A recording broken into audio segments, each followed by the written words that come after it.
Good thing you're seeing this video because you are going to free yourself so you can stop blaming the world, stop blaming your family, stop blaming your friends, stop blaming the economy on where you're at in life. And you can start to take back your power and see and realize that you can do more than you realize. And all of a sudden, it's just going to seem like things are just going in your favor. I appreciate you subscribing right down at the bottom because you're getting your breakthrough rolling in. Tell me if you can relate to this. Once upon a time, I used to blame myself for being so shy. All growing up, I was a super shy person. And I used to think to myself, why am I not talking to them? I wish somebody would just come and talk to me and tell me that it's going to be okay so that I can open up more and be more of myself. So it didn't end in elementary school and it didn't end in middle school. I was still looking for that validation for somebody to be like, it's okay, you can talk more. And when I didn't get that, I blamed myself.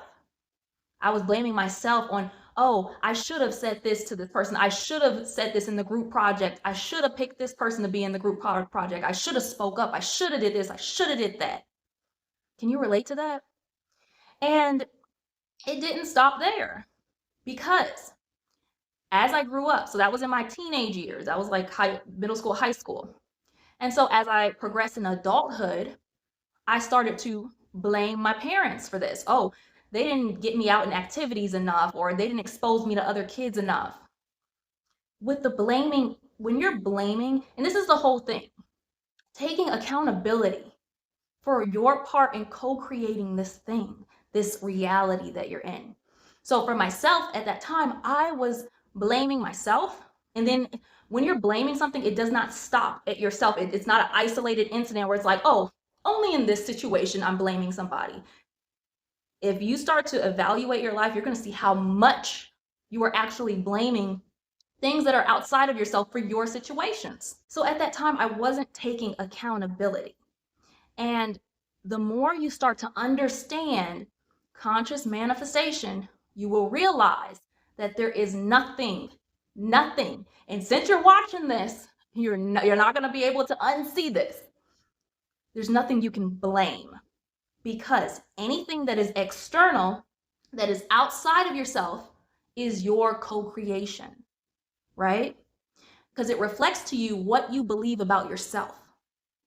So in those scenarios, when I wanted the popular kids to just be like, girl, come be in our group and you can talk more. It's okay to do this. I'm going to take you under my wing. When I wanted that validation and I didn't get it, and I saw the popular kids walking past me, didn't say a word to me, that made me feel lonely. It reflected back to me what I felt about myself, what I believed to be true about myself. So as years went on in adulthood, and when I really understood the belief portion of conscious manifestation, I was able to evaluate and go back and reflect and see, what do I believe is true about myself? Why did I feel this way? Why did these feelings come up when I'm around a bunch of people? I can't blame anybody because there is nobody doing anything to me. There is not these people that are like, oh, I'm just going to be malicious. I'm just going to get under her skin and make her feel this way. It's not like that. It is like it is reflecting to you when you're in the vibrational frequency of whatever belief that you're holding. If you're feeling lonely and so that is your vibrational frequency, you're going to attract things and shift into a reality where there are things and circumstances and people who make you feel lonely. I'm an introvert, okay? Now, I'm more of a bubbly introvert when I'm around people and I like to talk and all of this other stuff, and especially making these videos, I love to talk and I can talk your head off. But after I'm done talking to everybody and going to these social events, I like to be in my bed, relax, put on a Brad Pitt movie, and be in my zone, right? And that is okay. I started to accept the way that I was and start to love that if I'm an introvert, that is fine. That is what I enjoy at this time. I enjoy being this way. I love going back and retreating in my home and watching TV being to myself, doing what I love to do. If I want to be a homebody, that is fine. But going with the flow on that. Because when you try to say, oh my gosh, I need to do more. I need to go to these social events. I need. I should have went to that social event. Oh my gosh, I'm so silly. I'm never gonna meet anybody like this. That's you judging yourself. And that means that you have a limiting belief when you judge yourself like that. You perpetuate a limiting belief that will show you and reflect in your reality more things for you to judge yourself about. This is why I'm saying you can't blame yourself, because you are doing this. If you keep a limiting belief perpetuating and being activated, then that is on you. It's you. Take accountability for your part in this. Take accountability that you have a limiting belief. Check that. And when you check that, you can shift that. Check that, shift that. Interesting story, a little story time for you. I was at my mom's place years and years ago, and my sister came to visit. And we were talking about using my mom's car to go somewhere. And my sister was like, you can't use it, or what if something happens? You're not on the insurance, and what if a car crash happens? And blah, blah, blah, blah, blah. And I was like, a car crash? Why would a car crash happen? And we kept talking about this car crash for some reason. So I ended up not using the car because I was all worried. And my mom was like, after a little bit, she was like, okay, let's go somewhere. I think she said go to the store or something. So we all got in the car. And y'all, when not even 5 minutes in, like we literally almost just got out of the neighborhood. And guess what happened? A car crash. It was a car crash. The car behind us hit us. It wasn't like a big car crash or anything, but it was just like we were at a yield sign, and the car behind us just went right into the car. So all I could do at that point, I was like, I really had to think. I was like, wow, this conscious manifestation stuff is real. This stuff is really, really real, and it's powerful. This stuff can work quick. So that's how fast it can work. Now, if from this story it scared you a bit, or if it made you feel like, ooh, manifestation, I don't know, that's really powerful. However it made you feel, that feeling is there for a reason. This is not a scary story. This is not something that I'm not giving you this story to evoke any type of intentional emotion in you. But I'm telling you this story because I was excited to tell you this story because it relates to what I'm talking about. So, based off of your emotion from the story, that will tell you if you have a limiting belief. If you get scared, you're like, oh my gosh, this manifestation stuff, I don't know. Then that just tells you you have a limiting belief that is just being triggered. It's being activated. Good. That's a good thing. There's nothing wrong with that. That's showing you your fastest path to your manifestation. Once you shift that and transmute the energy, then you're on the fastest path to your manifestation. That's how it works. I'm just a reflection. I'm just reflecting to you what you believe. And that's for anybody that you're watching on YouTube or anywhere in your reality, anything that you're going through. They're reflecting to you what you believe. Now, if somebody is doing something and you don't have an emotion, or you don't have a strong emotion or anything like that, then that's fine. Then you don't have a belief about it. But if you do have a stronger emotion that lasts more than about a minute, then that means you have a limiting belief. And that's good. Thank you for showing me this. So the second you start shifting your limiting beliefs, you start to identify it. Wow, this video made me feel a little scared with manifestation. Why did that make you feel scared? Because there's something wrong with me. That's kind of like how it will start. You keep asking yourself questions and get down to the layer of the limiting belief.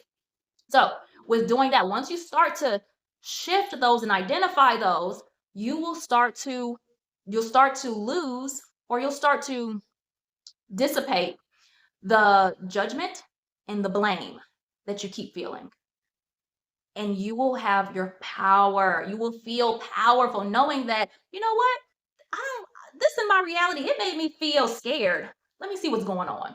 And you identify limiting belief, and then lo and behold, the same situation happens again, and you feel good. You feel fine. You don't even notice it hardly. That's how it works. And then the day after that, things will shift for you. Something better will happen. So look at the things in your reality. Start looking at them not from this objective societal view. Start to evaluate things in your reality from within. Wow. Check your emotions. This made me feel this way because I chose to feel this way because I have a belief about ... I believe this about myself ...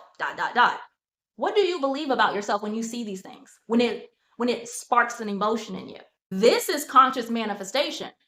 We can put all the fancy words and titles and all these words and semantics, but conscious manifestation is literally you shifting to a reality of your choice that's more in alignment with the things you desire. That is manifestation. And the things that you desire being in this reality is based off of your vibrational frequency, which is your beliefs, your emotions, all of that tied together. So going to the beliefs, identifying them and shifting them, transmuting that energy, then you're on the fastest path to your manifestation because you're not resisting the flow. You are on the path. You can't stop being on the path to your manifestation. You're there, and manifestation is 24/7. You're on the path, whether you believe you are or whether you're not. You're still on the path. Now, you can believe you're not on the path, and you can see that as a block and a delay in your manifestation, but you're still on the path. It's just your perception of the path is a little skewed. This is why I talk about beliefs so much, because this is the bread and butter of conscious manifestation. Once you understand this part, you can manifest anything you desire. And any obstacle, any failure, or setback that happens, you will be able to transmute that energy into an opportunity. Because if you see something as an obstacle, that is what you believe to be true. So you in your reflection, in your reality, it's an obstacle. It'll appear as an obstacle. Once you identify the limiting belief and shift it and give that same situation a new meaning, then guess what? It shifts because your beliefs are 1-to-1 with your reality. 1-to-1, not 2-to-1, not 6-to-1, but 1-to-1. Before making this video, I had 3 different topics come to me on what video to make. And one of them was a meditation. Another one was a video about, I'm going to put that video out at some point in time. So I'm not going to tell you exactly what it is, but so there was 3 topics. And then I was like, okay, which one am I more excited to do? But then I started thinking about the other topic, and I'm like, oh my gosh, if I'm not following my intuition, then it's not going to give me any more. It's not going to give me any more topics. So I started to get a bit frazzled over which one to actually choose. I got 3 good topics. What am I going to do? So what I was able to do, I was able to center myself. Okay, all these topics are equal. They're equal. And when I started to really understand, okay, if they're all equal, which one is more fun for me to talk about? Which one am I more excited to talk about? Which one is more compelling for me to speak about? So I was able to pick this one. And obviously I had a lot of material for it. It was the right choice. And I started to give it those choices, I gave it a new meaning. I gave it a new description. And I saw it as my intuition gave me these choices so that I have the freedom to choose the most exciting one. So instead of having that old description that I was having before in my mind of these are so many choices, I have to get the right one so my intuition can give me more. And I went with the description of all of these choices are valid and I get to choose. I have all these on the table for me to choose what's most exciting to me. It's my opportunity. Do you see how those are different? That's what it means. I saw the other one as a block and the other one as a go forward. So if I would have went with this block, if I would have stayed on that energetic frequency, I would have seen it as a block. I probably wouldn't have made the video and I would have went down a different path, a more delayed path, as opposed to having this meaning, this description, and I was flowing. There wasn't that stuck energy. but I was flowing. The only reason that you have this, you will get some stuck, or you'll have the perception of stuck energy, is because you have a limiting belief. It's a belief. That's all it is. I appreciate you, lovely souls, for subscribing right down at the bottom, and in the comments, let me know. I want to just get a scope. What topic are you wanting to hear more about?